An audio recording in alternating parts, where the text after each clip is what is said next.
Praise the lord. ప్రభువైన యేసుక్రీస్తు నామములో మీ అందరికీ ఉదయకాలపు శుభాలు తెలియజేయుచున్నాను. ఈరోజు దేవుడు మనకు అనుగ్రహిస్తున్న అతి శ్రేష్టమైన వాగ్దానము కీర్తనలు 128వ అధ్యాయము 2వ వచనాన్ని చదువుకుందాము. నీవు ధన్యుడవు, నీకు మేలు కలుగును. మీ జీవితాన్ని ధన్యకరమైన జీవితంగా దేవుడు మారుస్తానని చెప్పి వాగ్దానం చేస్తున్నారు. ఇప్పటి వరకు నా జీవితం ఎందుకు పనికిరాని జీవితం అనుకుంటున్నారేమో, ఆ పనికిరాని జీవితాన్ని దేవుడు ధన్యకరమైన జీవితంగా మార్చే దేవుడు.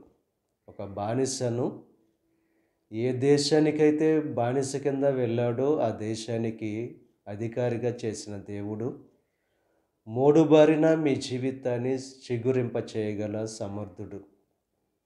ఈరోజు దేవుడు మీ జీవితాన్ని ధన్యకరమైన జీవితంగా మారుస్తానంటున్నాడు. మీకు మేలు అనేది కలుగుతుందని చెప్పి దేవుడు వాగ్దానం చేస్తున్నారు. ఆయన యందు భయభక్తులు కలిగి ఆయన త్రోవల యందు నడుచు వారందరూ కూడా ధన్యులు. ధన్యకరమైన జీవితం మనం పొందుకోవాలంటే దేవుని యందు భయభక్తులు కలిగిన వారంగా మనం ఉండాలి.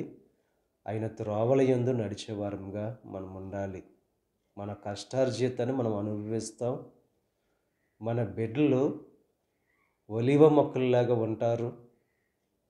ఫలించే జీవితంగా మన యొక్క జీవితం ఉంటుంది. క్షేమం అనేది ఉంటుంది. సియోనులో నుండి దేవుడు మనల్ని ఆశీర్వదిస్తాడు. మనకు సమాధానం అనేది ఉంటుంది.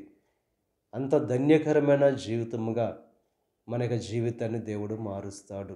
ఉదయకాల సమయంలో దేవుని యందు భయభక్తులు కలిగిన వారుగా ఉంటూ ఆయన త్రోవల యందు నడుస్తూ మీ జీవితాన్ని ధన్యకరమైన జీవితంగా మార్చుకొని దేవుని యొక్క మేలులో పొందుకోవలసిందిగా ప్రభు పేరట మిమ్మల్ని కోరుచున్నాను. దేవుడు మిమ్మల్ని దీవించి ఆశీర్వదించి ఫలింపచేయునుగాక.